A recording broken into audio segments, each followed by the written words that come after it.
새벽 3시. 도시가 가장 깊은 잠에 빠진 시간. 서지원의 작은 오피스텔 원룸에는 제도판 위를 스치는 연필 소리만이 낮게 울렸다. 그녀의 눈은 붉게 충혈되었지만 손끝은 한치의 망설임도 없이 정교한 선들을 그려나갔다. 낡은 책상 위에는 에너지 드링크 캔 몇 개가 널브러져 있었고 그 옆에는 5살 배기 아들 하준이 색색의 담요 아래에서 고른 숨을 내쉬고 있었다. 지원은 한때 대한민국 건설업계의 거목, 서영그룹 서 회장의 유일한 상속녀였다. 천재적인 건축 디자이너로 불리며 최연소로 국제 건축상을 휩쓸었던 그녀의 이름 앞에는 늘 화려한 수식어가 따라붙었다. 그러나 지금 그녀는 서지원이 아닌 작은 인테리어 사무실의 프리랜서 디자이너서 실장으로 근근히 생계를 유지하고 있었다. 그녀의 손에서 완성되는 것은 도시의 스카이라인을 바꿀 마천루가 아니라 동네 상가에 협소한 주방 동선이나 아파트의 베란다 확장 도면 따위였다.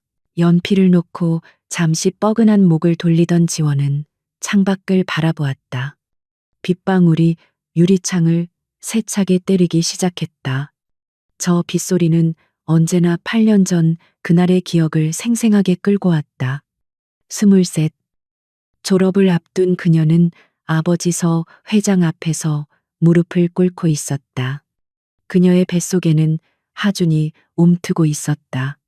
하지만 남자의 이름은 말할 수 없었다. 그것은 약속이었고 그녀가 짊어져야 할 유일한 진실이었다. 이 집안의 명예에 먹칠을 해 당장 내 눈앞에서 사라져라. 너는 더 이상 내 딸이 아니다서 회장의 고함은 천둥과도 같았다. 그는 그녀가 가장 존경했던 아버지이자 가장 두려워했던 스승이었다. 하지만 그날 그의 눈에는 오직 경멸과 분노만이 가득했다. 그녀는 단 하나의 트렁크와 뱃속의 아이만을 가진 채 폭우가 쏟아지는 대저택의 철문 밖으로 쫓겨났다. 그날 이후 서영그룹의 서지원은 죽었다. 빗소리가 거세질수록 지원의 손이 가늘게 떨렸다. 과거의 망령은 지독하게도 그녀를 놓아주지 않았다. 하지만 그녀는 눈을 감고 심호흡을 했다. 무너질 수 없었다. 그녀에게는 하준이 있었다. 자신의 모든 것을 걸고 지켜야 할 존재. 그녀는 다시 제도판 앞으로 돌아가려던 참이었다. 그때 노트북 화면 한 구석에 떠오른 광고 배너가 그녀의 시선을 사로잡았다. 대한민국의 심장. 서울의 새로운 랜드마크 율림그룹, 시그니처 랜드마크 타워, 국제설계 공모전 율림그룹, 국내 재계 서열 1위. 서영그룹조차 감히 넘보지 못하는 초일류 기업. 그들이 서울 도심 한복판에 세울 150층짜리 타워의 디자인을 공모한다는 내용이었다. 익명 보장. 국적 불문. 오직 실력으로만 평가한다. 심장이 세차게 뛰기 시작했다. 이것은 단순한 공모전이 아니었다.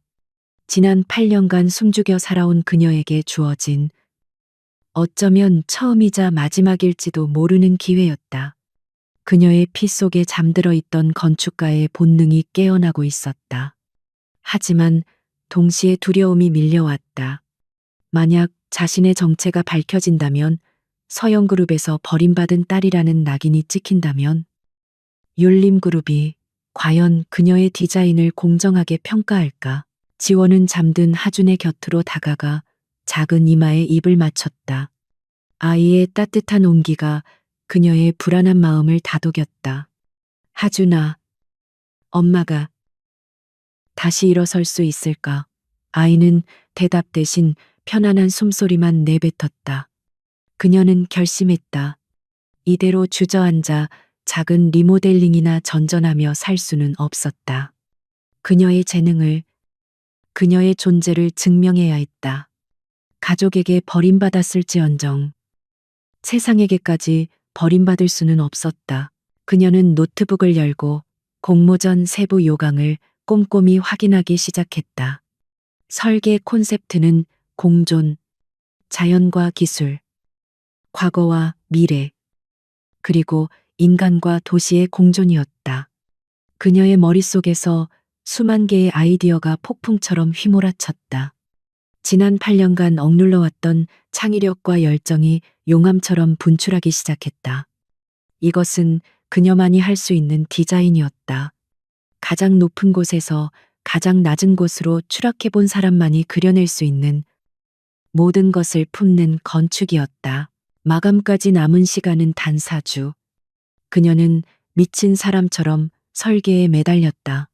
낮에는 하준을 돌보고 밀린 아르바이트 도면을 처리했으며 밤에는 율림타워에 모든 것을 쏟아부었다. 잠은 사치였다. 그녀는 자신의 한계를 시험하듯 스스로를 몰아붙였다. 그녀의 디자인은 단순한 건물이 아니었다. 그것은 상처받은 도시를 치유하고 절망에 빠진 사람들에게 희망을 주는 거대한 나무와 같은 타워였다. 설계안은 인간의 숨결을 닮아 있었다. 차가운 유리와 강철 대신 태양의 각도에 따라 색이 변하는 친환경 신소재를 외벽으로 사용했다.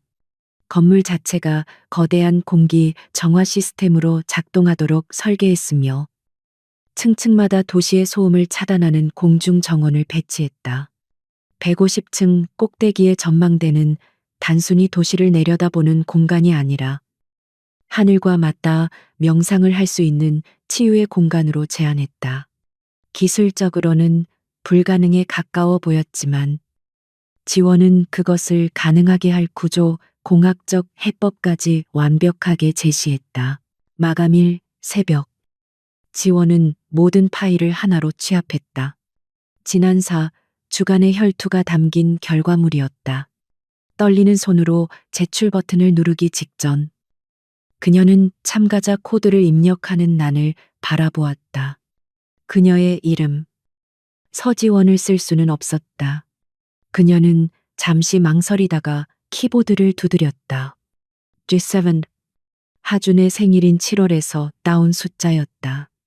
그녀의 유일한 희망이자 삶의 이유, 제출 버튼이 클릭되었다. 화면에 기하의 작품이 성공적으로 접수되었습니다. 라는 메시지가 떴다. 지원은 의자 깊숙이 몸을 기댔다. 모든 기력이 빠져나가는 듯했다. 그녀는 최선을 다했다. 이제 남은 것은 하늘의 뜻을 기다리는 것뿐이었다. 창밖은 어느새 희미하게 밝아오고 있었다. 폭풍우가 지나간 도시의 아침은 놀라울 정도로 고요하고 맑았다. 그녀는 그 풍경을 바라보며 아주 오랜만에 희미하게 미소 지었다. 한편 같은 시각 서울 강남의 최고급 펜트하우스에서 한 남자가 막 샤워를 마치고 나왔다. 율림그룹의 총수이자 CEO 강태민.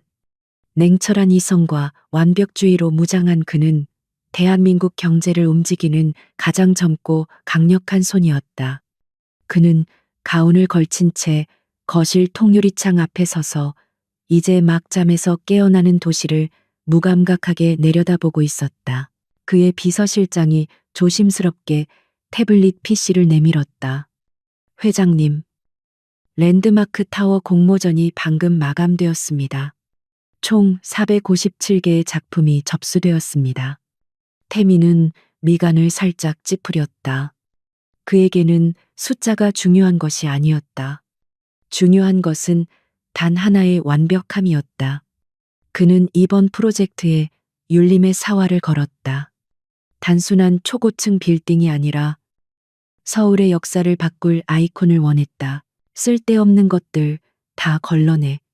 내일 오전까지 내 책상 위에 올라올 것은 단 3개. 그것도 기준 미달이면 전부 처음부터 다시 해. 그의 목소리는 차갑고 단호했다. 비서실장은 익숙하다는 듯 고개를 숙였다.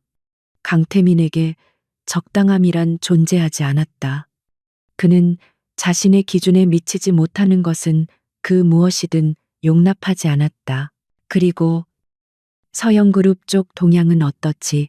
태민이 뜬금없이 물었다. 네.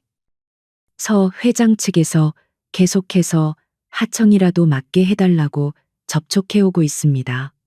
특히 사위인 김민석 전무가 적극적입니다. 비서실장의 보고에 태민은 코웃음을 쳤다. 썩은 동아줄은 잡는 게 아니지. 자기 딸 자식 하나 제대로 건사 못해서 내쫓는 집안이 무슨 대형 프로젝트를 맡겠다는 건가. 태민은 8년 전 서영그룹의 스캔들을 기억하고 있었다. 당시에는 그저 재벌가의 흔한 가십거리 정도로 여겼다. 하지만 그는 그 사건에서 서 회장의 잔인함과 독선을 보았다. 자신의 명예를 위해 혈육을 내치는 자와는 상종할 가치도 없다고 판단했다. 그는 서영그룹을 철저히 배제하라고 지시했다. 그는 아직 몰랐다. 자신이 그토록 경멸했던 서영그룹에 내쳐진 혈육이 자신이 그토록 찾아 헤매던 단 하나의 완벽함을 들고 그의 성역에 발을 들여놓았다는 것을, 그리고 그 익명의 설계도 제이칠, 이 자신과 서지원의 운명을 송두리째 뒤바꿔 놓을 거대한 폭풍의 시작이었음을. 지원의 작은 오피스텔 위로 떠오른 아침에는 그렇게 두 사람의 교차하는 운명을 묵묵히 비추고 있었다. 율림그룹 본사 70층.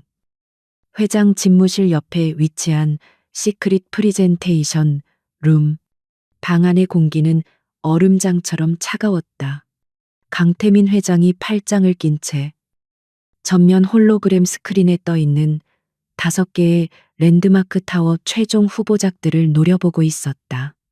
그의 뒤편에는 율림그룹의 핵심 임원들과 국내 최고라 불리는 건축 평론가들로 구성된 심사위원단이 숨소리조차 죽인 채 앉아 있었다.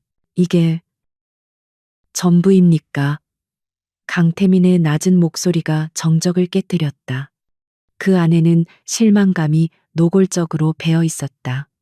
심사위원장인 민 교수가 헛기침을 하며 나섰다. 회장님, 여기 모인 작품들은 모두 세계적인 건축 사무소들의 역작입니다. 특히 1번 하는 뉴욕의 거장 마이클 앤더슨이, 3번 하는 파리의 장 피에르가.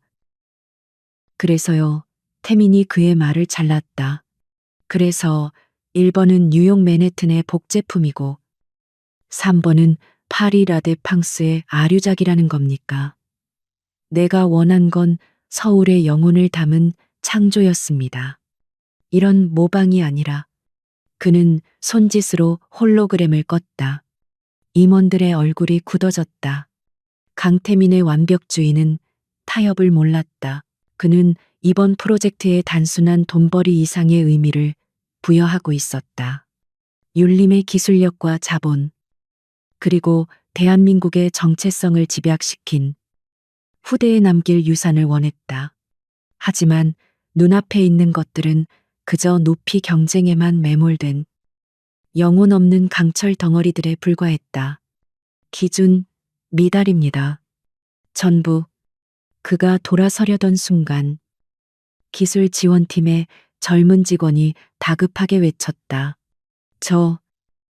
회장님 아직 확인하지 않으신 파일이 하나 있습니다. 모든 시선이 그에게로 쏠렸다. 직원은 덜덜 떨리는 손으로 태블릿을 조작했다. 1차 심사에서 기술적 구현 가능성이 낮다는 이유로 보류된 아닙니다. 하지만 띄워. 태민이 명령했다. 잠시 후 새로운 홀로그램이 허공에 떠올랐다. 코드는 J7이었다. 처음에는 그저 거대한 나무의 스케치처럼 보였다. 하지만 데이터가 로딩되면서 심사위원단 사이에서 작은 탄성이 터져 나왔다. 그것은 건물이 아니었다. 그것은 마치 살아 숨쉬는 유기체와도 같았다. J7의 디자인은 기존의 모든 고층 빌딩 문법을 파괴하고 있었다. 건물은 단단한 중심 코어를 축으로 하여 나선형으로 상승하는 2개의 메스로 이루어져 있었다. 외벽은 태양광을 흡수하고 스스로 색을 바꾸는 바이오 스킨으로 덮여 있었고 각 층의 경계마다 거대한 공중 정원이 도시를 향해 팔을 벌리고 있었다. 태민은 스크린 앞으로 걸어나갔다. 그는 디자인의 미학에 감탄한 것이 아니었다. 그는 J7이 제시하는 시스템을 보고 있었다. 건물 전체가 도시의 공기를 정화하는 거대한 필터 역할을 하도록 설계되어 있었다. 빗물을 모아 정수하고 지열과 태양열로 에너지 자급자족을 실현하는 완벽한 친환경 순환 구조였다. 말도 안 돼. 한 심사위원이 중얼거렸다. 이 정도 규모의 공중 정원을 지탱할 구조공학이 현존하지 않습니다. 태민은 그를 무시한 채 데이터를 확대했다. 그리고 그는 보았다. 설계도면 옆에 첨부된 수백 페이지에 달하는 구조 역학 계산서와 신소재 공법 제안서. 그것은 불가능을 가능으로 바꾸는 치밀하고도 천재적인 해답지였다. 이건 건물이 아니라 도시를 치유하는 장치다. 태민이 나직에 읊조렸다. 그는 본능적으로 알 수 있었다. 이 디자이너는 단순히 높이를 과시하려 한 것이 아니었다. 상처받은 도시와 그 안에서 살아가는 사람들을 위로하고 싶어 했다. 디자인의 모든 성과면에는 따뜻한 인간애가 녹아 있었다. J7. 이 사람을 찾아. 강태민의 눈이 10년 만에 처음으로 뜨겁게 빛나고 있었다. 무슨 수를 써서라도 당장 내 앞에 데려와. 익명 보장 원칙은 비서실장이 재빨리 답했다. 최종 선정 전까지는 절대 불가입니다. 코드 번호 외에는 저희도 아는 바가 없습니다.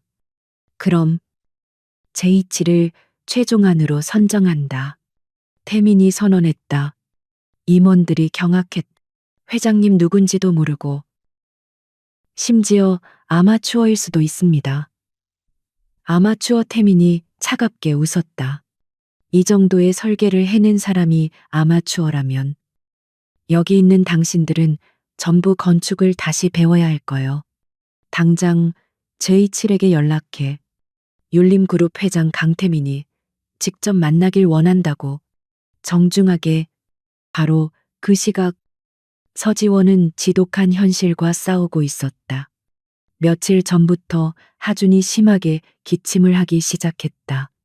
단순한 감기라고 생각했지만 어젯밤 아이는 불덩이 같은 열과 함께 숨가빠하기 시작했다. 그녀는 겁에 질려 하준을 안고 응급실로 달려갔다. 진단명은 급성 폐렴이었다. 당장 입원해야 합니다. 아이가 아직 어려서 매우 위험할 수 있습니다. 의사의 냉정한 선고의 지원은 눈앞이 캄캄해졌다. 그녀는 떨리는 손으로 입원 수속을 밟았다. 1인실은커녕 6인실의 빈자리 하나를 겨우 구할 수 있었다. 낯선 병실 침대에 누워 링거를 꽂은 하준의 작은 손을 잡으며 지원은 무력감에 입술을 깨물었다. 그녀는 수납 창구에서 날아온 입원비 예치금 고지서를 내려다보았다. 이번 달 생활비와 하준의 유치원비를 겨우 메우고 나면 텅 비어버리는 통장 잔고가 떠올랐다. 그녀는 지난 8년간 단 한 번도 누구에게 아쉬운 소리를 하거나 손을 벌린 적이 없었다. 하지만 지금은 달랐다. 하준이 아팠다. 그녀는 병원 복도 구석으로 나와 휴대폰을 열었다. 그리고 몇 년 만에 처음으로 오빠라는 이름의 번호를 찾아보았다. 서영그룹의 장남이자 그녀의 이복 오빠인 서지혁이었다. 하지만 통화 버튼을 누르려던 손가락은 허공에서 멈췄다. 쫓겨나던 날, 다시는 서영가 사람인 척하지 말라던 그의 경멸, 어린 눈빛이 떠올랐다. 그녀는 조용히 통화 목록을 닫았다. 절망감이 그녀의 목을 조여왔다. 그때 진동이 울렸다. 모르는 번호였다. 여보세요. 그녀의 목소리는 지쳐서 잠겨 있었다. 안녕하십니까? 혹시 J7 디자이너님이십니까? 낯선 남자의 정중한 목소리에 지원은 순간 숨을 멈췄다. 맞습니다만 저는 율림그룹 비서실의 박 팀장이라고 합니다. 귀하의 작품이 시그니처 랜드마크 타워 공모전의 최종 후보로 선정되었습니다. 지원은 자신의 귀를 의심했다. 네, 잘못 것인 거 아닙니까? 아닙니다. J7 디자이너님 맞으십니다. 저희 강태민 회장님께서 귀하의 디자인을 극찬하셨습니다. 가능하시다면 내일 오전 10시에 율림그룹 본사에서 직접 뵙고 싶어 하십니다. 지원은 병실 창문 너머로 하준을 바라보았다. 아이는 여전히 얕은 숨을 몰아쉬고 있었다. 그녀의 심장이 미친 듯이 뛰기 시작했다. 절망의 벼랑 끝에서 동아줄이 내려온 것일까? 아니면 더 깊은 나락으로 떨어지기 위한 유혹일까? 그녀는 마른 입술을 축였다. 내일은 안 됩니다. 아이가 아픕니다. 그녀의 대답은 그녀 자신도 놀랄 만큼 단호했다. 수화기 너머의 박 팀장은 잠시 당황한 듯 했지만 곧 프로페셔널한 목소리로 답했다. 그러시다면 회장님께 보고드리고 다시 연락드리겠습니다. 혹시 무슨 일인지 여쭤봐도 되겠습니까? 지원은 망설였다. 자신의 초라한 현실을 낯선 이에게 고백해야 하는가. 하지만 지금은 자존심을 세울 때가 아니었다. 아이의 폐렴 증세가 심해. 지금 대학병원에 입원해 있습니다. 그녀의 목소리가 가늘게 떨렸다. 그래서 내일은 병원을 비울 수가 없습니다. 정말 죄송합니다. 그녀는 전화를 끊고 주저앉을 뻔했다. 평생의 기회를 제 발로 걷어찬 것일지도 모른다. 하지만 하준을 두고 그 어디에도 갈 수 없었다. 그녀는 하준의 병실로 돌아가 다시 한번 아들의 작은 손을 꽉 잡았다. 율림그룹 회장실. 아이가 아파서 못 오겠다고 합니다. 박 팀장의 보고에 강태민의 눈썹이 미세하게 꿈틀거렸다. 약속이 어그러지는 것을 병적으로 싫어하는 그였지만 이번 반응은 분노가 아닌 차가운 호기심에 가까웠다. 그는 J7의 완벽한 설계도와 아이가 아프다는 지극히 인간적인 변명 사이에 간극을 가늠하고 있었다. 무슨 병이라고 합니까? 급성 폐렴으로 대학병원에 입원 중이라고. 목소리가 많이 지쳐 보였습니다. 태민은 잠시 생각에 잠겼다. 그는 자신의 프로젝트를 총괄할 디자이너의 사생활에 관심이 없었다. 하지만 그 사생활이 프로젝트의 발목을 잡는 것은 용납할 수 없었다. 그래서 J7이 누굽니까? 박 팀장이 태블릿을 내밀었다. 찾아냈습니다. 인적 사항. 간단합니다. 서지원, 나이 31, 개인 스튜디오 소속. 일하기보단 프리랜서입니다. 주소지는 마포구의 한 낡은 오피스텔입니다. 서지원. 태민은 그 이름을 입안에서 굴려보았다. 너무 평범해서 오히려 의심스러운 이름이었다. 더 없습니까? 학력, 경력, 가족관계. 박 팀장은 마른 침을 삼켰다. 그게 이상합니다. 8년 전까지의 기록은 화려합니다.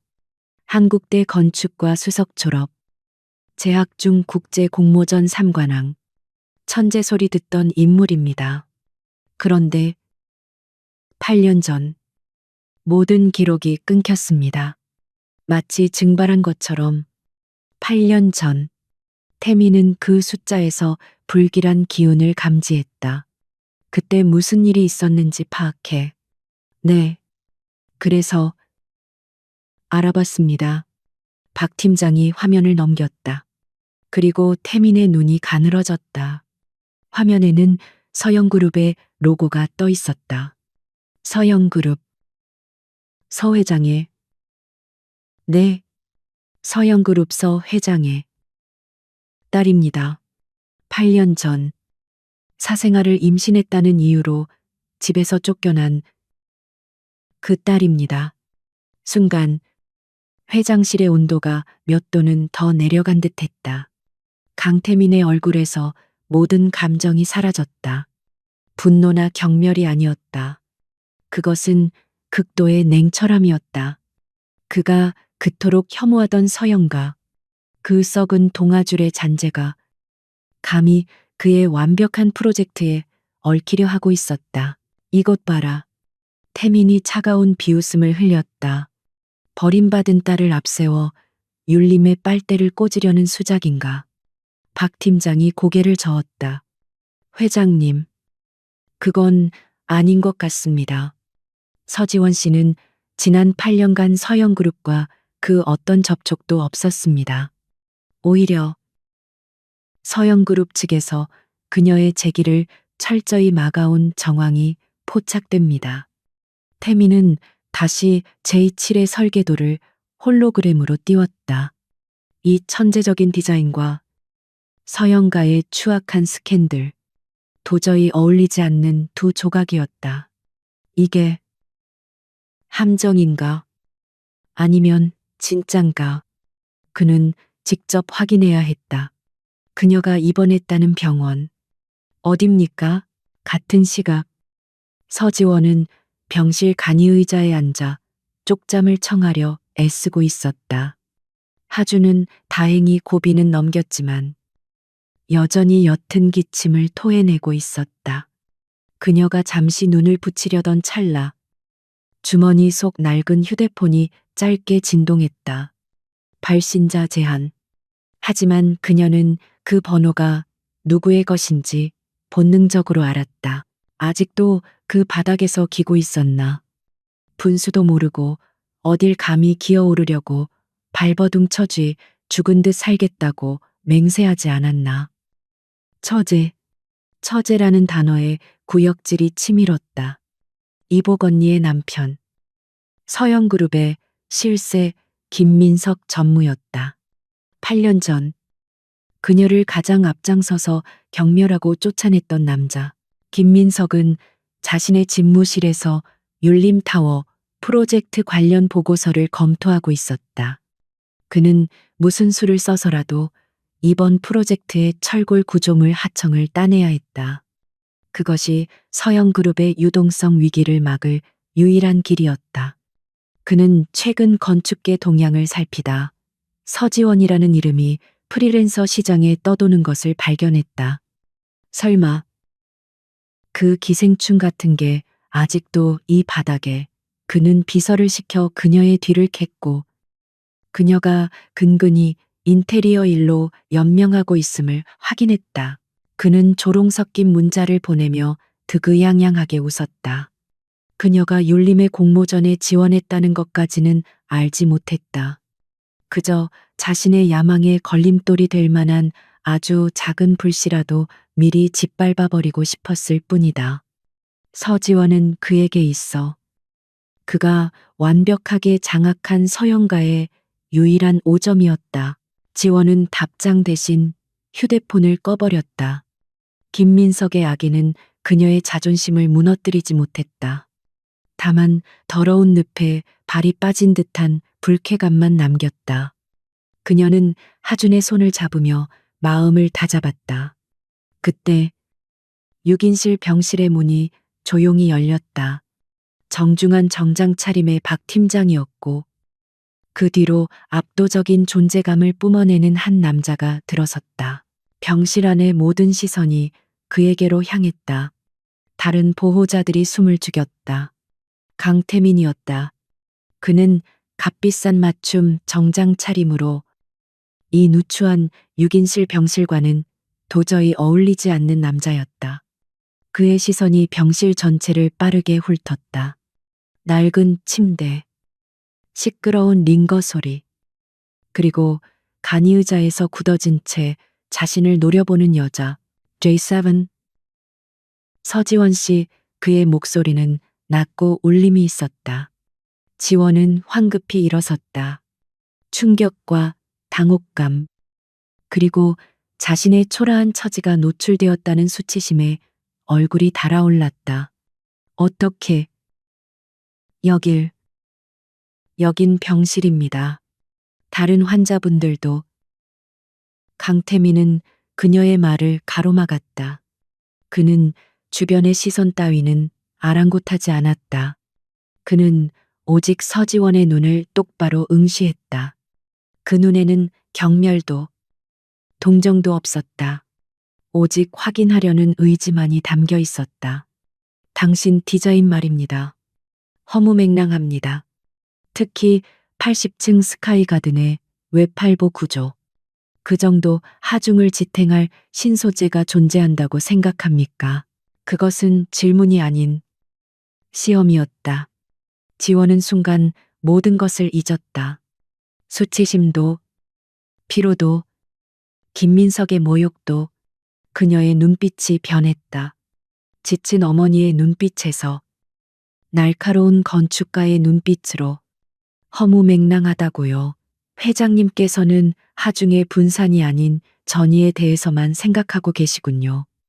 그녀는 주저없이 옆에 있던 이면지를 집어들고 펜을 놀렸다. 제가 제안한 신소재는 티타늄 합금이 아닙니다. 탄소 나노튜브와 그래핀을 결합한 복합재입니다. 중요한 건 소재가 아니라 그 소재를 이용한 트러스, 서스펜션, 하이브리드 구조입니다.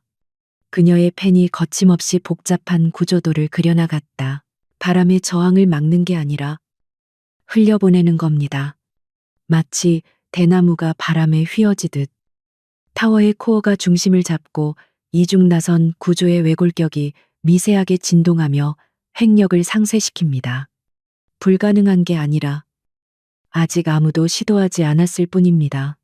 그녀의 목소리에는 지독한 확신이 담겨 있었다. 강태민은 그녀가 단숨에 그려낸 스케치를 바라보았다. 그의 뒤에 서 있던 박 팀장이나 병실 사람들은 그것이 낙서인지 설계도인지 구분할 수 없었다. 하지만 공학적 배경까지 갖춘 태민의 눈에는 그녀의 설명이 보고서의 수백 페이지보다 더 명확하게 와닿았다. 그녀의 눈은 거짓말을 하고 있지 않았다. 저것은 함정이 아니었다.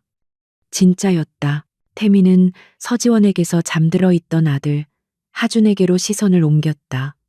그리고 다시 그녀를 보았다. 8년의 경력 단절. 재벌가에 버림받은 딸. 아이를 얻고 이 지옥 같은 현실에서 이 정도 수준의 설계를 완성해낸 여자. 그의 입가에 희미한 그러나 차가운 미소가 걸렸다. 그의 편견은 산산조각 났다. 이것은 동정이나 연민이 아닌 순수한 경외감이었다. 박 팀장. 태민이 나직이 말했다. 지금 당장 율림 메디컬 센터 VIP 병동 준비해. 국내 소아, 호흡기 최고 권위자. 강 박사님 호출하고. 지원이 경악하며 외쳤다. 잠깐. 회장님, 전 그런 걸 바라고. 강태민이 그녀를 향해 돌아섰다. 그의 눈은 강철처럼 차가웠다. 이건 자선이 아닙니다. 서지원 씨, 투자입니다. 내 프로젝트의 총괄 설계자가 이런 누추한 곳에서 아들 간병이나 하느라 시간을 낭비하는 걸 볼 수 없다는 뜻입니다. 아이가 안정되는 대로 내 사무실로 출근하십시오. 그는 더 이상 아무 말도 하지 않고 병실을 나갔다. 지원은 그가 남기고 간 거대한 파장에 휩싸여 한동안 움직일 수 없었다. 율림 메디컬 센터 VVIP 병동. 하주는 태어나 처음으로 경험하는 호사스러운 1인실 침대에서 곤히 잠들어 있었다. 최고 권위자라는 의사는 아이가 영양 상태만 보충되면 금방 회복할 것이라는 낙관적인 진단을 내렸다. 서지원은 밤새 아들을 간호하다 뜬 눈으로 아침을 맞이했다. 강태민이 제공한 이 과도한 호의는 그녀에게 빚이자 보이지 않는 족쇄였다. 그녀는 하준의 곁에 놓인 율림그룹의 쇼핑백을 열었다. 안에는 단정하지만 값비싸 보이는 비즈니스 정장 2벌과 새 구두가 들어있었다. 내일 오전 9시 본사 70층 전략기획실. 늦지 마시오. 어젯밤 박 팀장이 남긴 메모는 명령에 가까웠다. 지원은 한숨을 내쉬며 8년 만에 처음으로 서지원 건축가의 갑옷을 꺼내 입었다. 율림그룹 본사 로비는 그녀가 지금껏 살아온 초라한 세계와는 완전히 다른 차원의 공간이었다. 그녀는 출입증을 받아들고 70층으로 향하는 전용 엘리베이터에 올랐다. 전략기획실이 아닌 회장 전용 회의실이었다. 거대한 통유리창 너머로 서울 전경이 발 아래 펼쳐져 있었고 긴 마호가니 테이블 끝에 강태민이 앉아 있었다. 그의 옆으로는 10명 남짓한 율림그룹의 핵심 이사들이 굳은 표정으로 앉아 있었다. 이것은 환영식이 아니라 청문회였다. 서지원 씨, 제27의 디자이너, 한 원로 이사, 박 이사가 굳이 그녀의 이름을 확인하듯 불렀다. 8년간의 경력, 공백, 그리고 서영그룹과의 관계. 회장님, 이게 과연 율림의 미래를 맡길 수 있는 선택입니까? 모든 시선이 가시처럼 그녀에게 밝혔다. 그들은 그녀의 디자인이 아닌 그녀의 배경을 심판하고 있었다. 지원은 주눅들지 않았다. 그녀는 천천히 테이블 중앙으로 걸어 나갔다. 그녀의 손에는 계약서가 아닌 어젯밤 병실에서 수정한 설계도 파일이 담긴 USB가 들려 있었다. 8년의 공백은 맞습니다. 하지만 저는 그 8년간 주방 인테리어를 그리면서도 단 한순간도 건축을 잊은 적이 없습니다. 그녀의 목소리는 차분했지만 힘이 있었다. 오히려 저는 여러분 같은 높은 분들이 보지 못하는 것을 보게 되었습니다. 사람들이 발 딛고 사는 가장 낮은 곳의 공기와 무게를 압니다. 그녀는 USB를 연결했다. 홀로그램 스크린에 J7이 아닌 전혀 다른 이미지가 떠올랐다. 그녀가 살던 낡은 오피스텔 주변의 비좁은 골목, 공원 벤치에서 쉬고 있는 노인들, 하원하는 아이들의 모습이었다. J7은 하늘을 찌르는 오만함의 상징이 아닙니다. 이 사람들을, 이 도시를 품는 나무입니다. 그녀는 박 이사를 정면으로 응시했다. 서영그룹과의 관계는 8년 전 제 손으로 끊었습니다. 제가 오늘 여기에 서 있는 것은 서지원이기 때문이지. 서 회장의 딸이기 때문이 아닙니다. 제 실력이 의심스럽다면 지금 당장 이 계약은 없던 일로 하셔도 좋습니다. 그녀의 눈빛에는 한치의 물러섬도 없었다. 회의실 안에 무거운 침묵이 흘렀다. 이사들은 그녀의 당당함에 그리고 그녀의 디자인이 가진 철학에 압도당했다. 그때까지 묵묵히 듣고만 있던 강태민이 입을 열었다. 그의 목소리는 여전히 차가웠다. 질문 끝났습니까? 그는 이사들이 아닌 지원을 보고 있었다. 내 말이 맞았군. 당신은 진짜야. 그는 자리에서 일어나 두툼한 계약서를 그녀 앞으로 밀었다. 율림그룹 시그니처 랜드마크 타워 프로젝트 총괄 설계 및 감리 계약서입니다. 율림은 서지원 건축가의 모든 권한을 보장합니다. 그리고 그에 상응하는 결과를 요구할 겁니다. 지원은 망설임 없이 펜을 들어 자신의 이름을 서명했다. 그날 오후 율림그룹의 공식 보도자료가 배포되었다. 율림 랜드마크 타워 익명 공모작 제7 최종 선정 화제의 건축가는 8년 만에 돌아온 천재. 서지원 뉴스는 순식간에 모든 언론 헤드라인을 장식했다. 건축계는 발칵 뒤집혔다. 한때 혜성처럼 나타났다가 사라졌던 천재의 귀환. 이 소식은 서영그룹의 집무실에도 즉각 보고되었다. 뭐라고서? 지원서 회장은 보고서를 집어 던졌다. 분노로 얼굴이 붉게 달아올랐다. 감히 저 천박한 것이 내 이름에 먹칠을 하는 것도 모자라. 이제는 율림의 개가 되어 내 앞길을 막아. 하지만 서 회장의 분노보다 더 차갑고 음습한 분노에 휩싸인 자가 있었다. 바로 김민석 전무였다. 그는 율림타워의 철골 하청을 따내기 위해 수개월간 공을 들여왔다. 그런데 하필이면 그가 가장 경멸하는 서지원이 그 프로젝트의 총괄 책임자가 된 것이다. 하, 정말이지. 바퀴벌레 같은 년.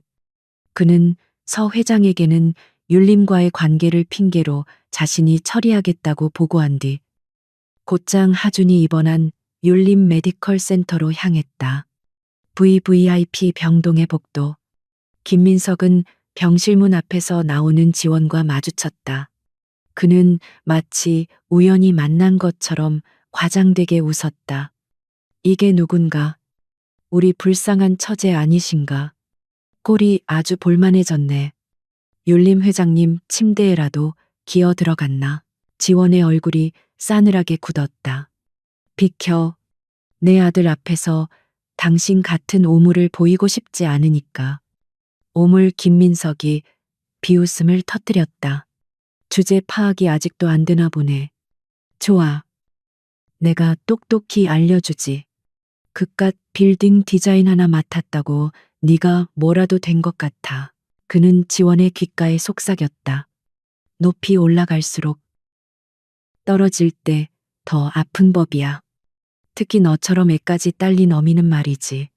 공사 현장이라는 게 참 위험한 곳이거든. 철골 하나만 잘못 떨어져도 사람이 죽어나가지. 그것은 명백한 협박이었다. 지원은 두려움에 떠는 대신 그의 눈을 똑바로 쏘아보았다. 내 아들 건드리면 그땐 내가 당신을 죽일 거야. 내 방식대로. 그녀의 목소리는 얼음보다 차가웠다. 김민석은 순간 그 기백에 눌려 주춤했지만 이내 다시 비열한 미소를 지었다. 두고 보지. 네가 그 자리에 얼마나 버티고 앉아 있을지. 그가 돌아서자마자 지원의 휴대폰으로 수십 개의 알림이 울리기 시작했다. 충격 율림의 새 건축가. 8년 전 사생아 출산으로 쫓겨난 재벌딸. 도덕성 논란. 싱글맘 건축가에게 수조 원 프로젝트 맡겨도 되나. 율림의 공식 발표가 나간 지 불과 몇 시간 만이었다. 치밀하게 준비된 2차 공격이었다. 김민석의 보이지 않는 손이 움직이기 시작했다. 악의적인 기사들은 맹독처럼 하룻밤 사이에 퍼져나갔다. 서영그룹에 버려진 딸. 율림 회장의 동정표로 수조원. 프로젝트 낙찰. 싱글맘 건축가의 사생활. 랜드마크 타워의 도덕적 결함되나. 자극적인 헤드라인이 포털 사이트 메인을 장식했다. 하준의 병원비와 생활비를 대기 위해 그녀가 설계했던 작은 식당의 사장조차 그녀를 의심하는 전화를 해왔다. 서지원은 막 퇴원 수속을 마친 하준의 손을 잡고 유치원으로 향하는 길이었다. 아이의 작은 손에 힘이 들어갔다. 엄마. 친구들이 아빠 없는 애라고 놀렸어요. 하준은 병원에 입원하기 전에도 그런 놀림을 당했지만 지금은 그 강도가 달랐다. 유치원 학부모 커뮤니티에까지 익명의 비방글이 올라온 탓이었다. 지원은 가슴이 미어지는 것 같았지만 아이 앞에서 울 수 없었. 그녀는 쪼그려 앉아 하준의 눈을 맞췄다. 하준아, 엄마는 건축가야. 세상에서 제일 멋진 집을 짓는 사람이지. 하준이는 그런 엄마 아들이야. 누가 뭐라고 해도 하준이는 세상에서 제일 멋지고 강한 아이야. 알았지? 그녀의 목소리는 떨리지 않았다. 그녀는 하준을 굳게 안아주고는 유치원 대신 자신의 오피스텔로 발길을 돌렸다. 오늘은 아이를 혼자 둘 수 없었다. 그녀는 율림그룹 비서실에 전화를 걸어 아이의 병간호를 사유로 재택근무를 신청했다. 이 모든 상황을 강태민은 자신의 집무실에서 실시간으로 보고받고 있었다. 그의 얼굴은 평소보다 더 차갑게 굳어 있었다. 분노가 아니었다. 그것은 자신의 완벽한 계획에 오물을 투척한 자들에 대한 살기였다. 서영그룹, 김민석, 그의 입에서 그 이름이 낮게 흘러나왔다. 회장님, 언론 대응팀에서 서지원 건축가의 사생활이 사실인지 확인을 요청. 닥쳐. 강태민이 보고하던 임원을 싸늘하게 쏘아붙였다. 내가 디자인을 보고 뽑았지. 그 사람 사생활을 보고 뽑았나. 제27의 가치가 저런 찌라시 몇 장에 흔들릴 정도였나. 임원들은 입을 다물었다. 박 팀장. 네. 회장님. 법무팀. 사이버 보안팀. 지금 당장 내 방으로 집결시켜. 10분 주지. 10분 뒤. 회장실은 율림의 전쟁을 수행하는 핵심 부서장들로 가득 찼다. 강태민은 스크린에 비방글의 원본 소스를 띄웠다. 오늘 자정까지 인터넷에 떠도는 모든 비방글, 기사, 댓글 단 하나도 남김없이 삭제해. 법무팀장이 난처한 표정을 지었다. 회장님, 언론중재위에 제소하고 절차를 밟으려면 최소. 절차, 강태민이 비웃었다. 율림의 법무팀이 고작 그런 절차나 밟으라고 있는 게 아닐 텐데. 기사 내리지 않으면 해당 언론사의 모든 세무비리, 오너리스크 자료 풀겠다고 해. 광고 당장 전면 중단시켜. 돈으로 짓는 개들은 돈으로 입을 막아야지. 그의 시선이 사이버 보안팀장에게 향했다. IP 추적해. 최초 유포자. 그 뒤에 숨은 배우. 서영그룹 김민석의 사무실. 컴퓨터 하드디스크까지 샅샅이 뒤져. 무슨 수를 써서라도 증거를 찾아내. 이건 내 프로젝트에 대한 테러 행위다. 율림은 테러와 타협하지 않아. 그의 명령은 차갑고 잔혹하리만치 효율적이었다. 율림이라는 거대한 기계가 움직이기 시작했다. 수백억 원의 광고비를 집행하는 율림의 압박에 기사를 쏟아내던 언론사들은 불과 몇 시간 만에 기사를 자진 삭제하기 시작했다. 사이버 보안팀은 밤샘 작업 끝에 비방글이 조직적으로 유포된 정황과 그 자금의 출처가 서영그룹과 연결된 유령 홍보대행사임을 밝혀냈다. 모든 증거는 강태민의 책상 위로 올라왔다. 서지원은 이 모든 폭풍이 자신을 비껴가고 있음을 알지 못한 채 오피스텔의 작은 제도판 앞에서 밤을 새우고 있었다. 그녀는 하준을 재운 뒤 율림의 엔지니어링 팀에서 보내온 기술 검토 요청서에 대한 반박 자료를 만들고 있었다. 80층 스카이 가든의 구조적 안정성 재검토 요망. 그녀를 향한 불신은 내부에서도 시작되고 있었다. 지원은 분노하거나 좌절하는 대신 더 치밀하게 파고들었다. 그녀는 3D 시뮬레이션 프로그램을 돌려 태풍과 지진의 최대치를 가정한 수만 번의 테스트 데이터를 뽑아냈다.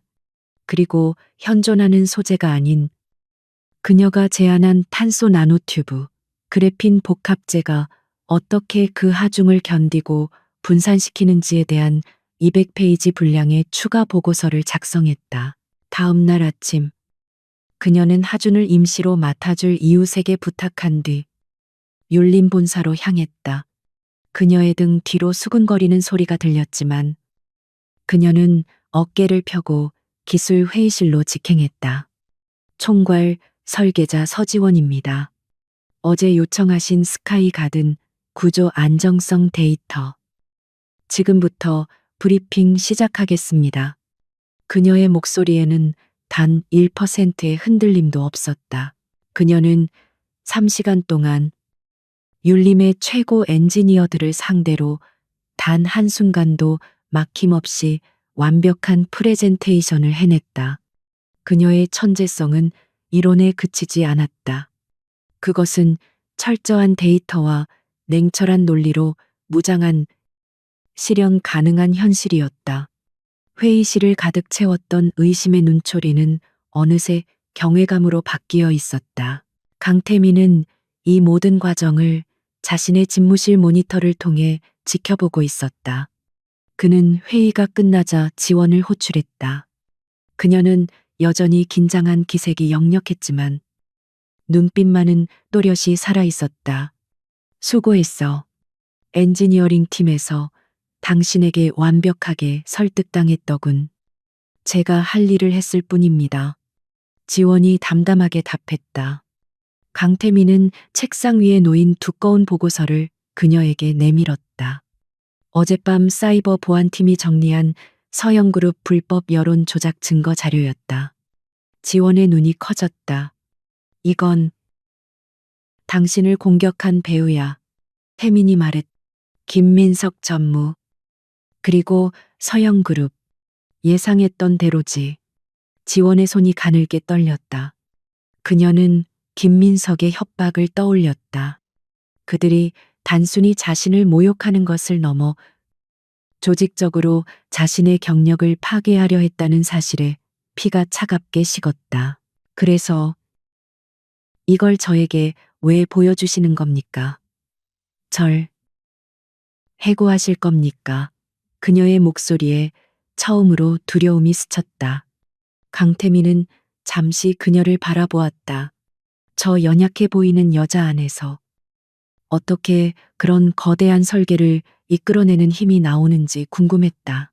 해고 후에 그가 의아하다는 듯 물었다. 이건 서지원 씨의 잘못이 아니야. 이건 율림의 프로젝트를 공격한 서영그룹의 실수지. 그는 보고서 사본을 파쇄기에 넣어버렸다. 시끄러운 잡음들은 내가 다 치웠어. 당신은 당신 일만 해. 최고의 결과물로 증명해 보이라고. 그는 자리에서 일어나 창가로 걸어갔다. 그리고 그가 돌아보았다. 그의 눈빛이 아주 미세하게 인간적인 온도를 띠었다. 아이는 괜찮은가? 뜻밖의 질문이었다. 지원은 놀라 고개를 들었다. 네. 퇴원했고 지금은 괜찮습니다. 좋아. 그는 다시 서류로 눈을 돌렸다. 앞으로는 아이 때문에 일에 차질이 생기지 않도록 해. 필요하면 비서실에 얘기해. 율림 복지재단의 소아 전담 케어 프로그램이 있으니까. 그것은 CEO의 배려라기엔 너무나 무심했고 무심함이라기엔 너무나 구체적인 제안이었다.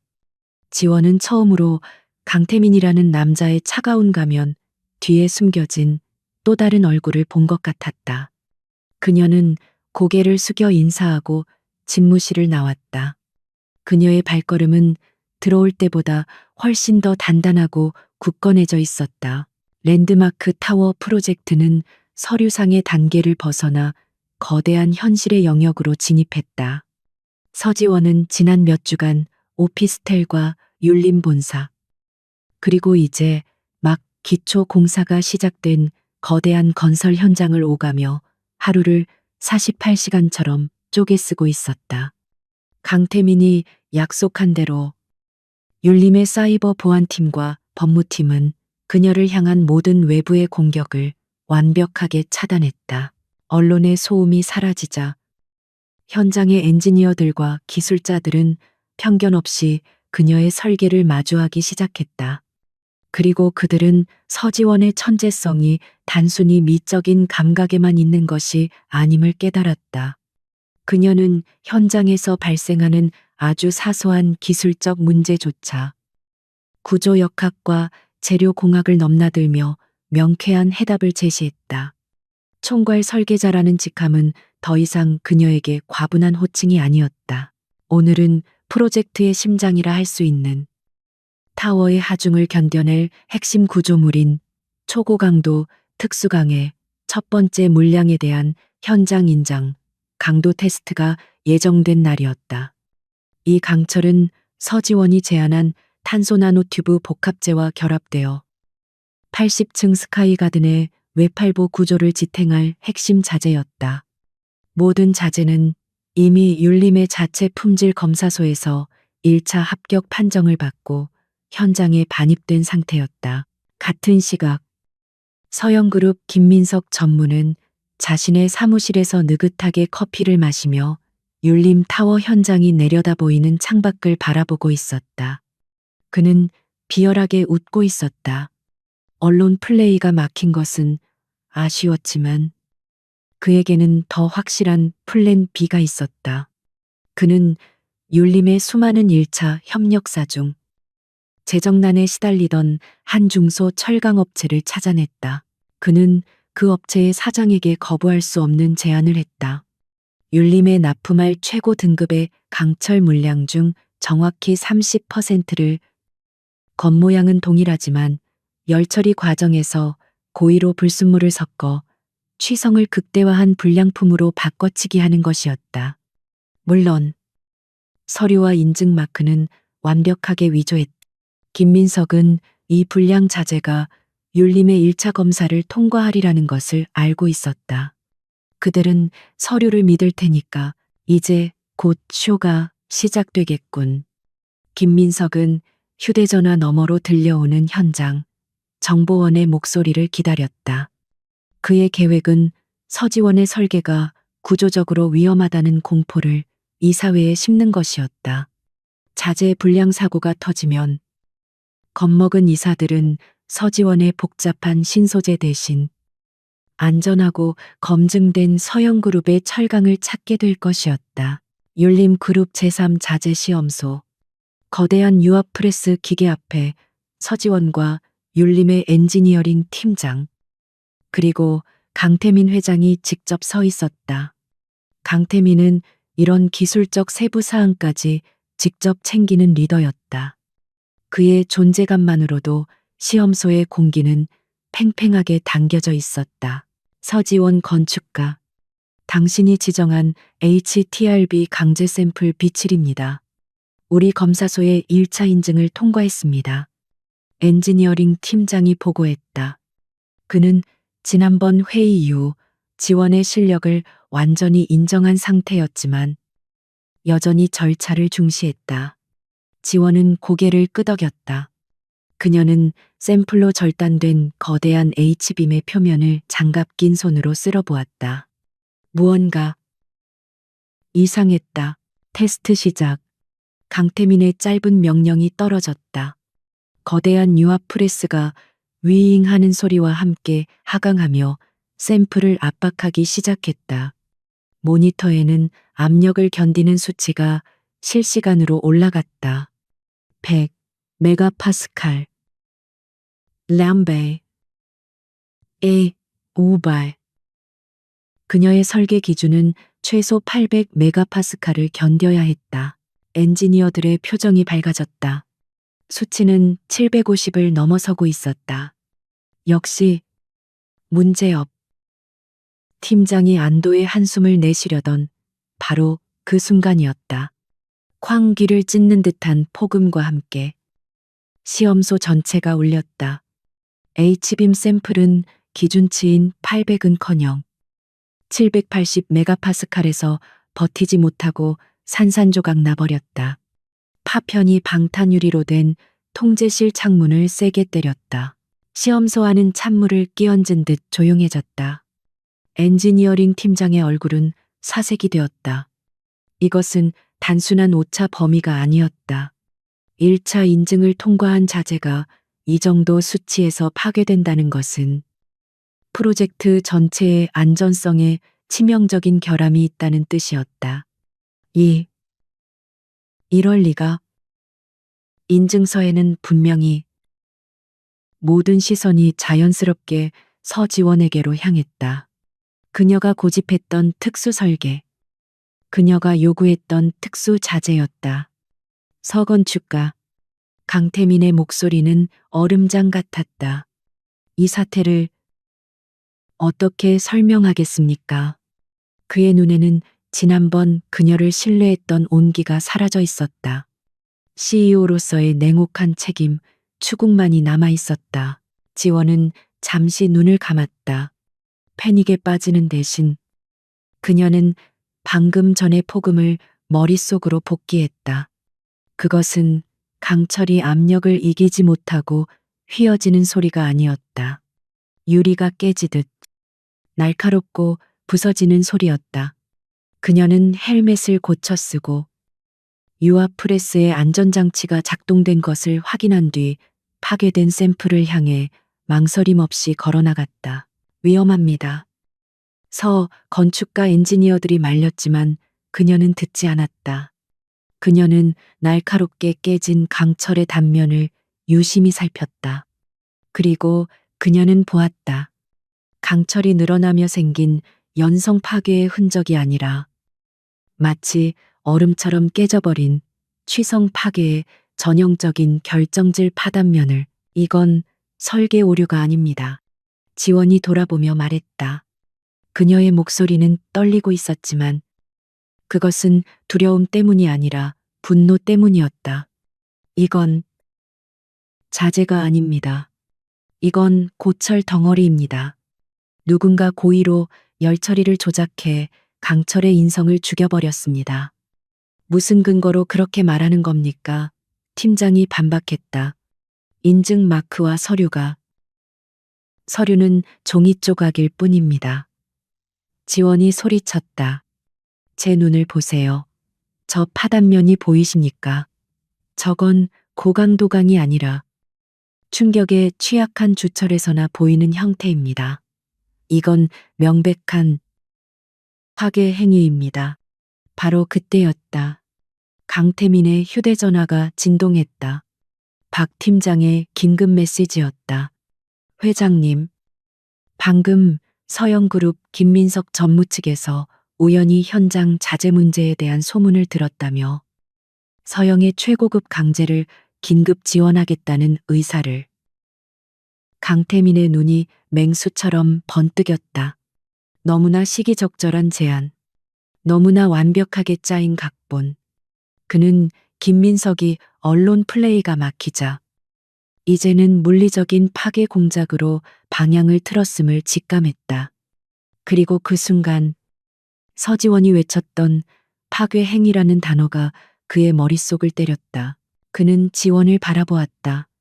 그녀는 여전히 분노에 차 있었지만 자신의 전문 지식에 대한 확신으로 빛나고 있었다. 서지원 건축가. 강태민이 입을 열었다. 시험소의 모든 이목이 다시 그에게 집중되었다. 당신 말이 사실이라면 이건 율림의 품질 관리 시스템 전체가 농락당한 겁니다. 그는 박 팀장에게 전화를 걸었다. 박 팀장. 현장의 모든 자재 반입을 즉시 중단시켜 시험소는 전면 폐쇄하고 오늘 테스트에 사용된 샘플과 동일 로트의 모든 강제를 수거해. 그리고 법의학 연구소에 연락해. 단순 강도 테스트가 아니라 성분 분석을 의뢰할 거라고. 그는 전화를 끊고 지원을 똑바로 바라보았다. 설계자의 직관이 맞았는지 아니면 CEO의 판단이 틀렸는지 곧 알게 되겠지. 강태민의 집무실은 한밤중임에도 불구하고 숨막히는 긴장감으로 가득 차 있었다.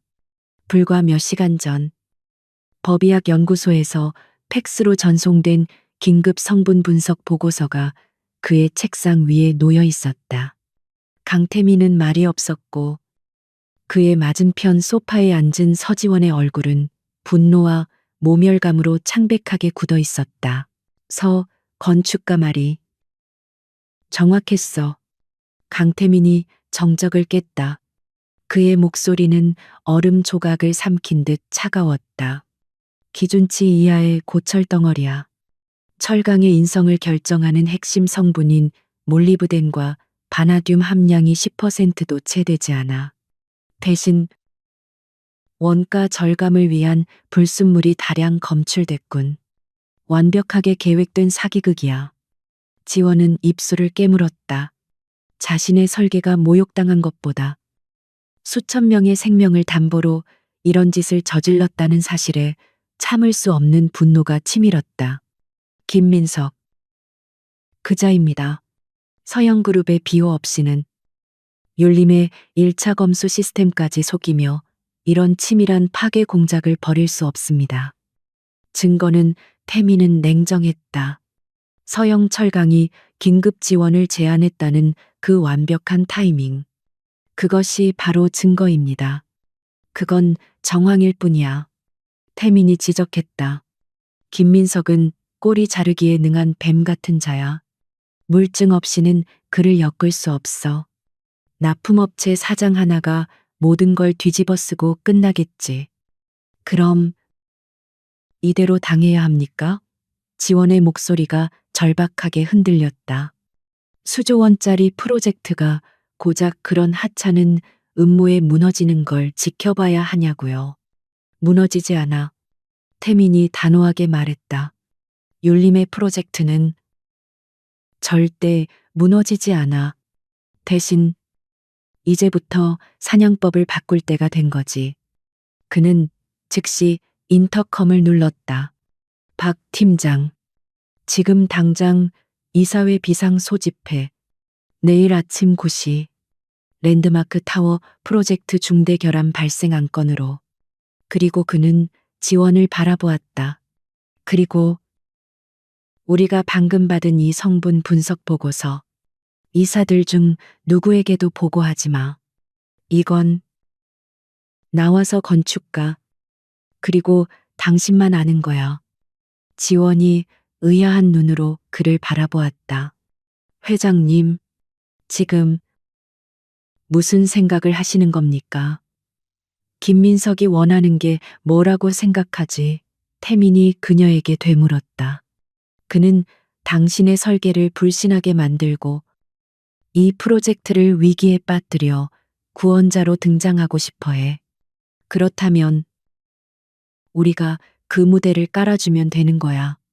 지원의 눈이 충격으로 커졌다. 위기. 를 가장하자는 말씀이십니까? 가장이 아니야. 태민의 눈이 차갑게 빛났다. 이건 실제 위기야. 하지만 우리는 이 위기를 철저하게 통제할 거야. 김민석이 원하는 대로 프로젝트가 좌초될 위기에 처한 것처럼 쇼를 벌일 거다. 이사들을 겁에 질리게 만들고 언론에 절망적인 정보를 흘릴 거야. 하지만 그건 너무 위험합니다. 율림의 주가에도 주가는 다시 올리면 돼. 하지만 썩은 뿌리는 지금 뽑아내지 않으면 랜드마크 타워 전체를 무너뜨릴 거다. 서건축가, 이번엔 당신의 연기가 필요해. 강태민이 처음으로 그녀에게 설계도면이 아닌 다른 것을 요구했다. 제가 뭘 하면 됩니까? 내일 이사회에서 당신이 패배를 인정해야 해. 지원은 숨을 멈췄다. 당신의 설계가 너무 급진적이었고 현존하는 자재가 그걸 받쳐주지 못했다는 걸 인정하라고. 스카이 가든의 설계를 전면 수정하고 안전한 기존의 철골 구조로 변경하겠다고 발표해. 그것은 그녀의 자존심과 건축가로서의 철학을 모두 버리라는 말과 같았다. 지원은 입술을 깨물었다. 자신의 분신과도 같은 설계를 스스로 부정해야 했다. 하지만 그녀는 강태민의 눈에서 더 큰 그림, 더 차가운 복수를 읽었다. 김민석이 그 안전한 철골 구조를 납품하도록 유도하시려는 거군요. 맞아. 태민이 긍정했다. 우리는 덫을 놓을 거야. 김민석은 자신이 이겼다고 확신하고 서영그룹의 모든 역량을 동원해 이 계약을 따내려 하겠지. 승리에 취한 쥐는 덫을 보지 못하는 법이거든. 지원은 천천히 고개를 끄덕였다.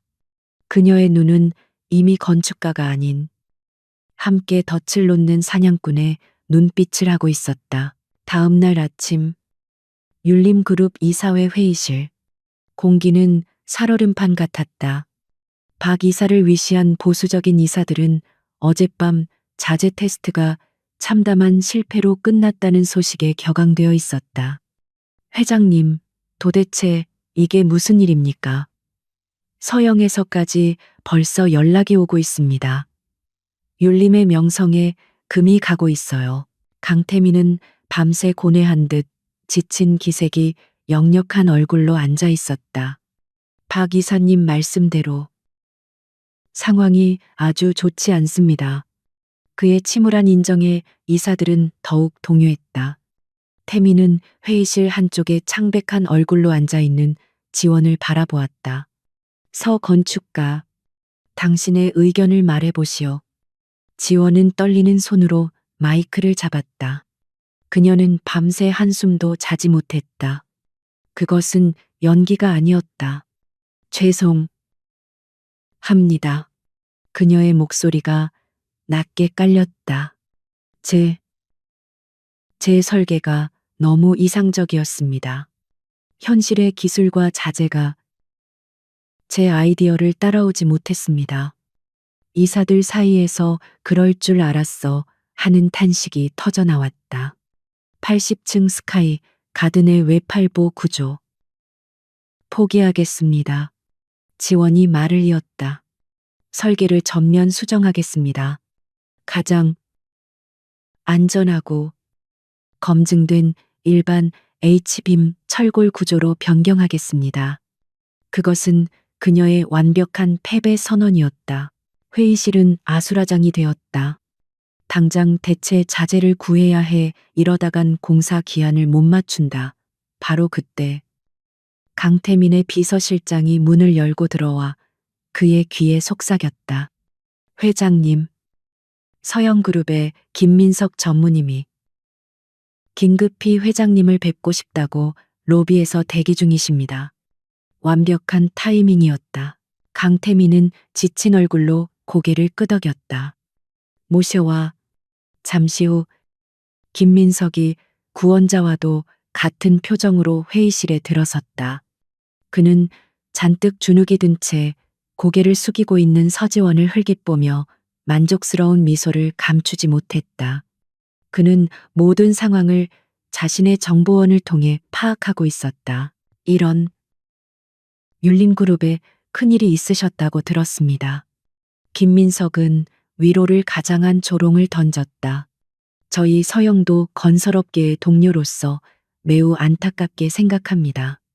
때마침 저희가 최근 포스코와 협력하여 개발한 최고 등급의 HTRB 강제 재고를 확보하고 있습니다. 박 이사가 구명줄이라도 잡은 듯 외쳤다. 김 전무, 그게 사실이요? 당장 납품이 가능합니까? 물론입니다. 저희 서영은 율림그룹과의 상생을 위해서라면 손해를 감수하고라도 즉각 공급해 드릴 수 있습니다.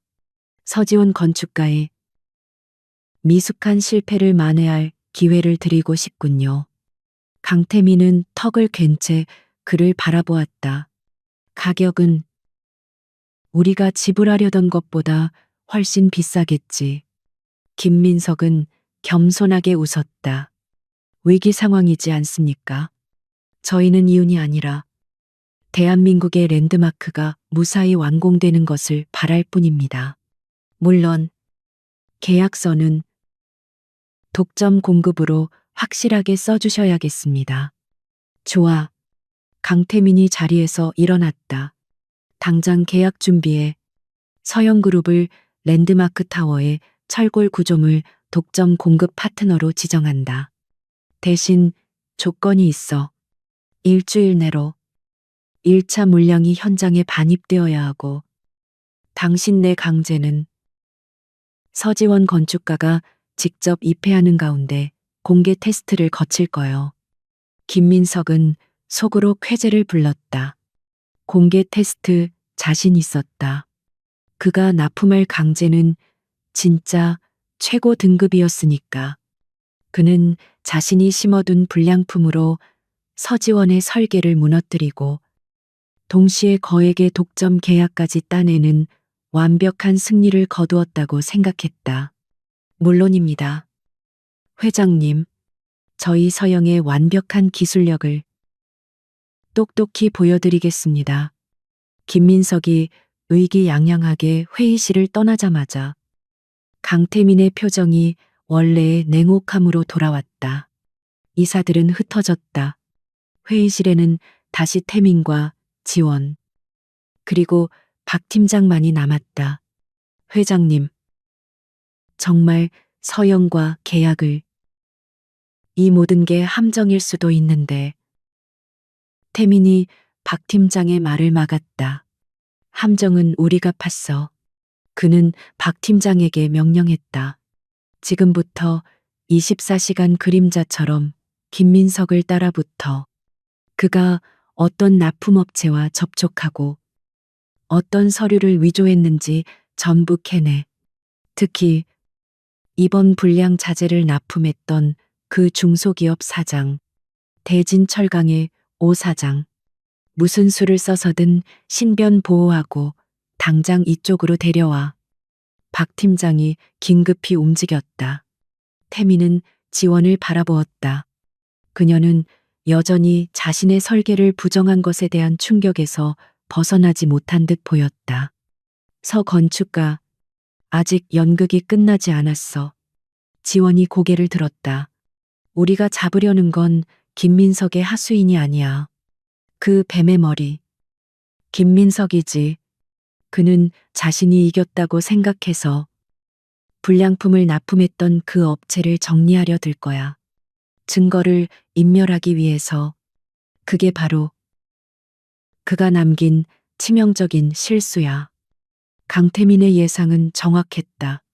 그의 보안팀이 대진철강의 오 사장에게 접근했을 때 그는 이미 김민석의 하수인들에게 협박을 받고 사무실을 정리하며 해외 도피를 준비하고 있었다. 율림의 보안팀은 그를 안전가옥으로 빼돌리는 데 성공했다.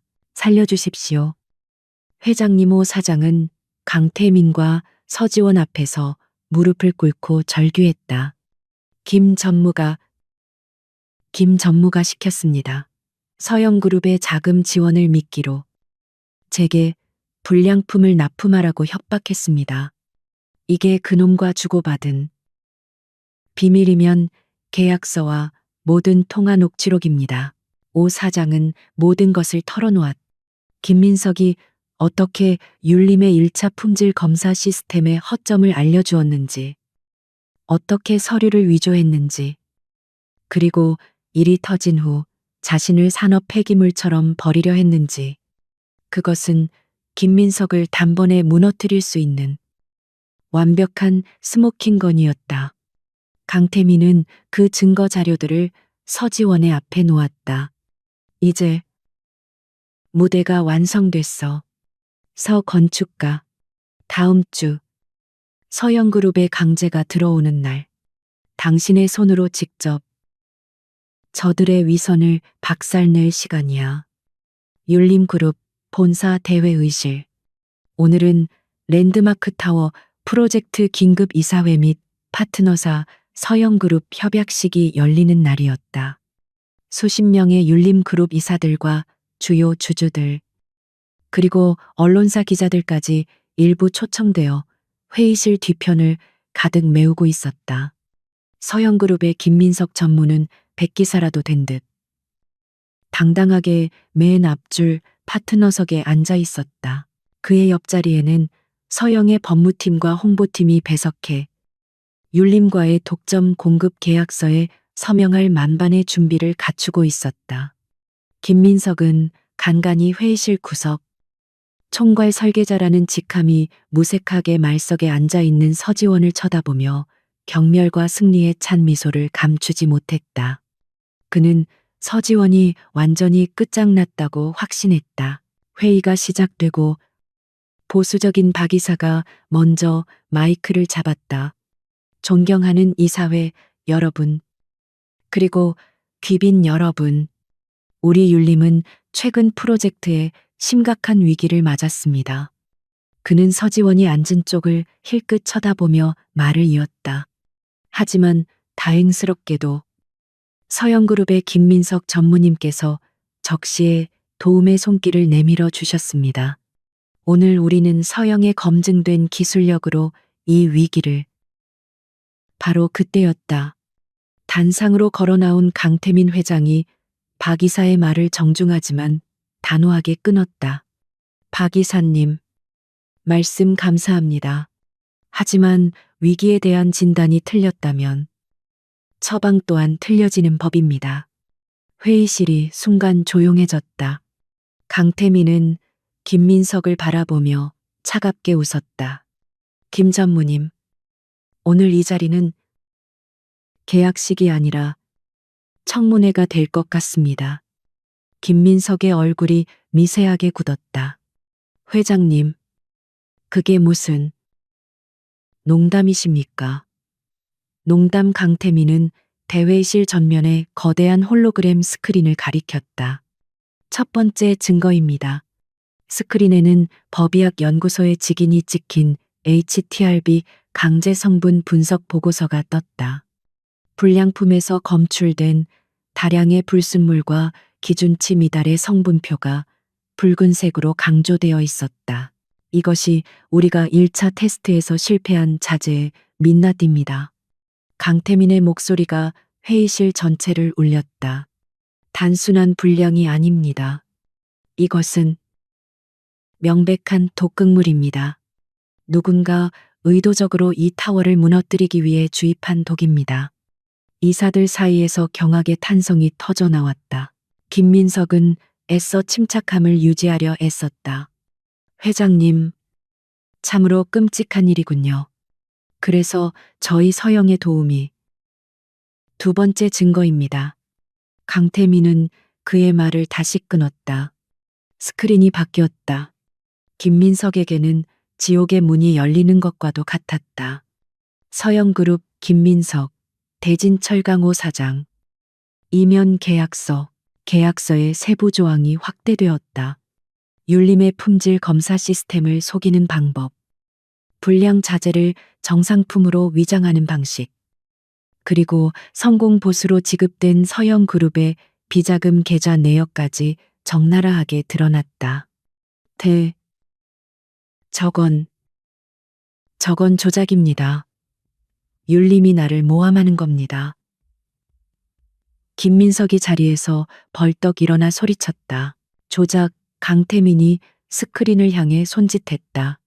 그럼 이것도 조작인지 들어보시죠. 스피커에서 치직거리는 소리와 함께 김민석의 목소리가 울려 퍼졌다. 오, 사장, 당신은 내가 시키는 대로만 하면 돼. 그깟 고철 덩어리 좀 섞는다고 율림놈들이 어떻게 알겠어. 일이 터지면 서지원이 그 미친년이 다 뒤집었을 거라고. 김민석의 얼굴이 하얗게 질렸다. 그는 뒤로 주춤거리며 출입구를 찾았다. 하지만 이미 늦었다. 그리고 마지막 증거입니다. 스크린에는 현재 율림의 안전가옥에서 보호받고 있는 대진철강호 사장의 영상 메시지가 떠올랐다. 그는 울먹이며 김민석의 협박과 비자금 제공 사실을 모두 자백했다. 강태민. 김민석이 괴성을 질렀다. 네가 감히 날 함정에 빠뜨려. 강태민이 단상에서 천천히 내려와 그에게 다가갔다. 그의 눈은 살인자라도 된 듯 차가웠다. 함정은 네가 팠지. 수천 명의 목숨을 담보로 내 프로젝트와 내 사람을 건드렸어. 이건 단순한 비리가 아니야. 산업파괴 공작이며 대규모 살인 미수다. 그 순간 대회의실의 모든 출입문이 동시에 열렸다. 쏟아져 들어온 것은 기자들이 아니라 검찰청 특수수사팀 수사관들이었다. 그들은 김민석에게 똑바로 걸어갔다. 김민석 씨, 산업기술 유출 방지법 위반, 특수 업무 방해 및 살인 미수 혐의로 긴급 체포합니다. 이거나 내가 누군지 알아, 서영그룹. 우리 아버님이. 김민석은 짐승처럼 발버둥 쳤지만 그의 팔에 은색 수갑이 채워지는 것을 막을 수는 없었다. 그는 이사들과 주주들, 그리고 카메라 플래시가 터지는 와중에 질질 끌려나갔다. 그의 오만했던 미소는 처참한 절규로 바뀌어 있었다. 이 모든 광경은 즉시 생방송 뉴스를 통해 전국으로 퍼져나갔다. 속보 서영그룹 김민석 전무. 율림타워 파괴 공작 혐의로 현장 체포. 서영그룹의 주가는 단 몇 분 만에 수직으로 낙하하며 거래가 정지되었다. 서영그룹의 심장이 멈춘 순간이었다. 서영그룹 회장실. 서 회장은 자신의 사무실 TV 화면을 통해 사위가 개처럼 끌려나가는 모습을 망연자실하게 바라보고 있었다. 그는 자신이 8년 전 명예를 더럽혔다며 내쫓았던 딸이 아니라 자신의 야망을 채워줄 것이라 믿었던 사위의 탐욕을 선택했다.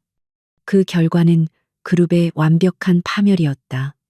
그는 의자에 주저앉아 처음으로 공포와 후회에 질린 신음을 토해냈다.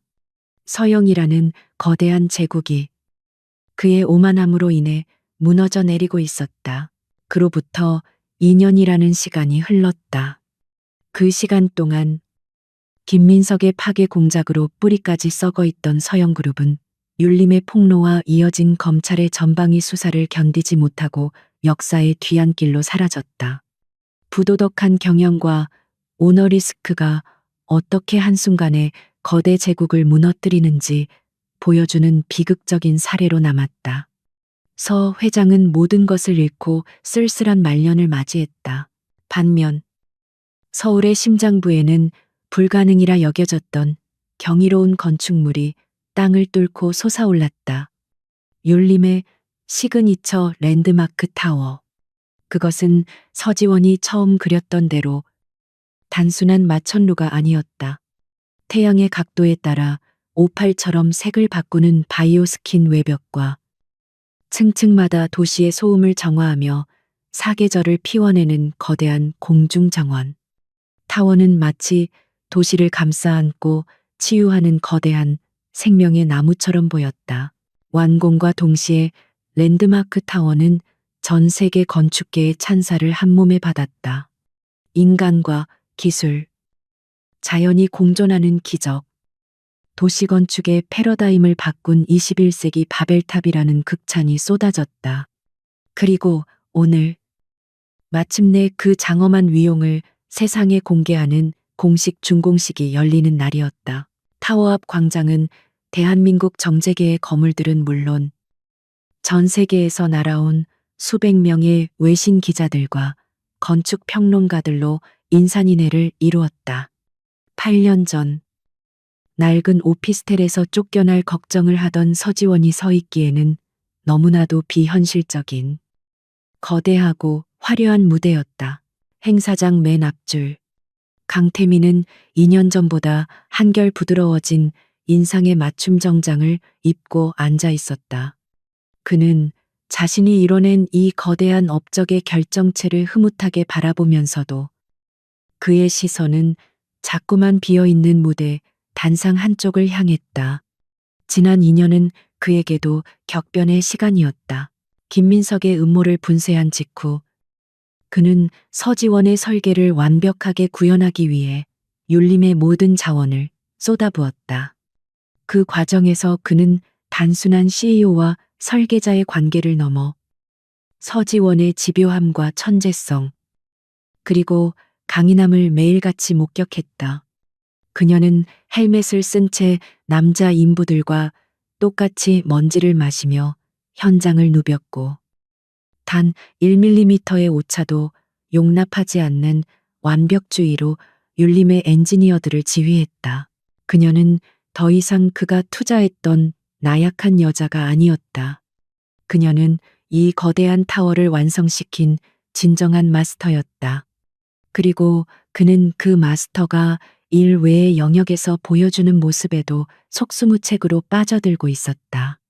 7살이 된 하준과 함께 주말을 보내는 모습. 피곤에 지쳐 회의실에서 잠든 모습. 그의 얼음 같던 심장은 자신이 경멸해 마지 않던 사적인 감정으로 서서히 녹아내리고 있었다. 이어서 이 타워의 영혼을 불어넣은 분입니다. 율림 시그니처 랜드마크 타워의 총괄 설계자 서지원 건축가님을 무대로 모시겠습니다. 사회자의 우렁찬 소개와 함께 광장을 가득 메운 박수 소리가 터져 나왔다. 카메라 플래시가 일제히 터졌다. 단상 뒤편에서 칠흑 같은 검은색 정장 드레스를 입은 서지원이 걸어 나왔다. 8년 전의 겁에 질린 싱글맘의 모습은 어디에도 없었다. 그녀의 걸음걸이는 자신감이 넘쳐. 그녀의 눈빛은 수백 대의 카메라 앞에서도 흔들림 없이 깊고 고요했다. 그녀는 단상 앞에 서서 마이크를 잡고 잠시 숨을 골랐다. 안녕하십니까? 건축가 서지원입니다. 그녀의 차분한 목소리가 광장 전체에 울려 퍼졌다. 오늘 저는 제가 설계한 이 건물에 대해 말하는 대신 기초에 대한 이야기를 하고자 합니다. 모든 건축은 기초에서 시작합니다. 눈에 보이지 않지만 모든 무게를 지탱하는 가장 정직한 부분입니다. 관객들은 숨을 죽였다. 이것은 일반적인 중공식 축사와는 거리가 멀었다. 기초는 진실해야 합니다. 어떤 성분으로 이루어져 있는지, 얼마나 단단한지 속일 수 없습니다. 만약 기초가 거짓 위에 세워진다면 아무리 화려하게 높이 쌓아 올린다 해도 그 건물은 결국 무너져 내릴 수밖에 없습니다. 그녀의 시선이 잠시 객석에 앉은 이들에게 향했다. 그곳에는 지난날 그녀를 비방했던 몇몇 언론인들과 그녀를 의심했던 율림의 이사들도 앉아 있었다. 그들은 모두 그녀의 말에 압도당해 고개를 숙였다. 지난 몇 년간 우리는 이 타워를 세우며 수많은 시련을 겪었습니다. 누군가는 이 타워의 높이를 불신했고 누군가는 이 타워의 구조를 의심했습니다. 하지만 우리는 포기하지 않았습니다. 그녀의 목소리에 힘이 실리기 시작했다.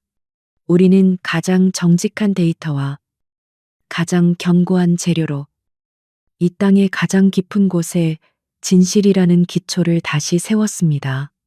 이 랜드마크 타워는 단순한 건물이 아닙니다. 절망 속에서도 희망을 짓고 거짓 속에서도 진실을 세우며 묵묵히 자신의 자리를 지켜온 모든 이들의 끈기가 모여 완성된 작품입니다.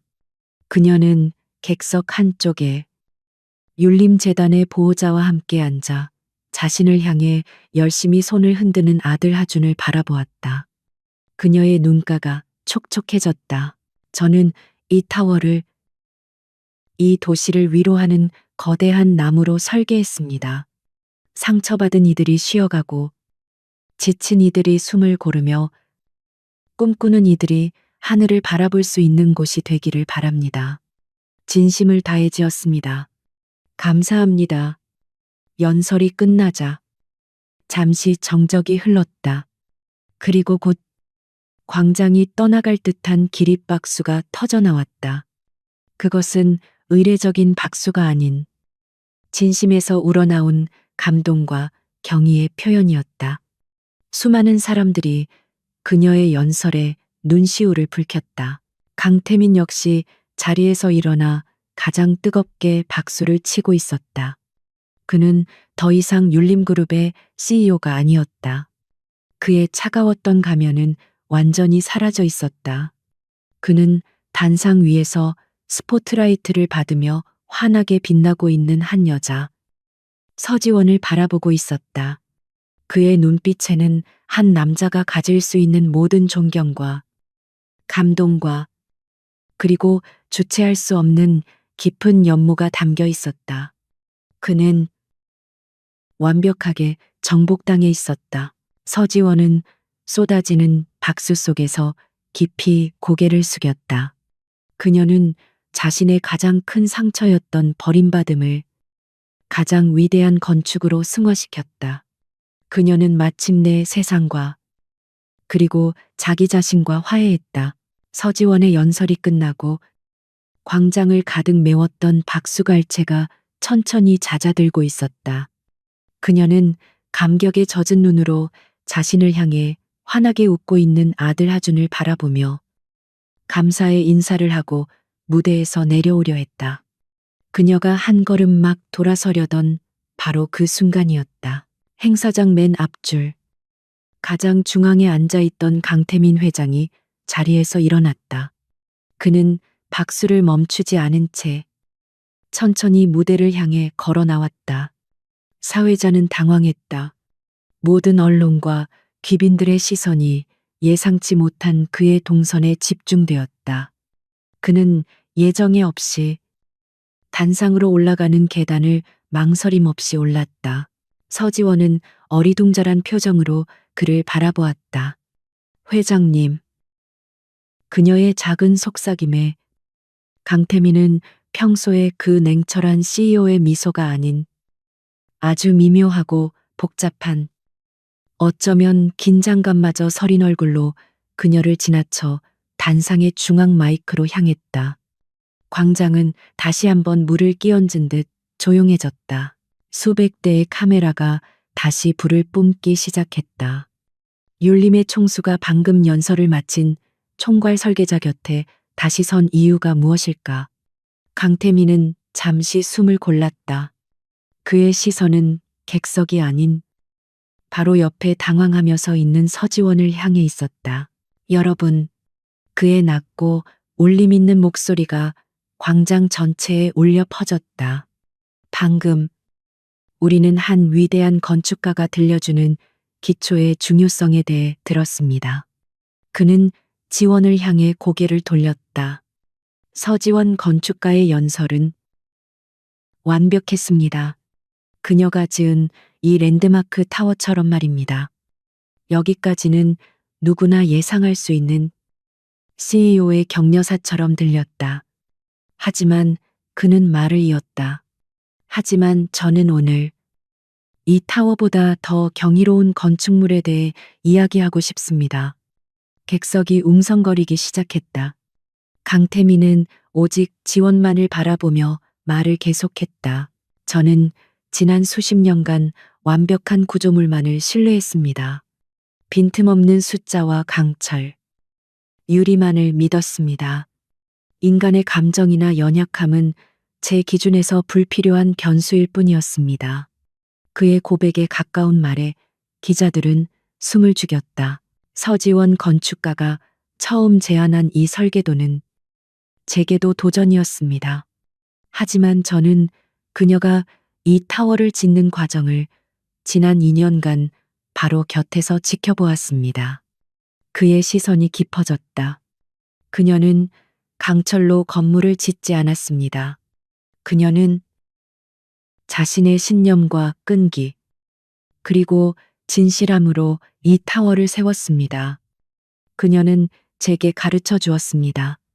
태민의 목소리에 미세한 떨림이 실렸다.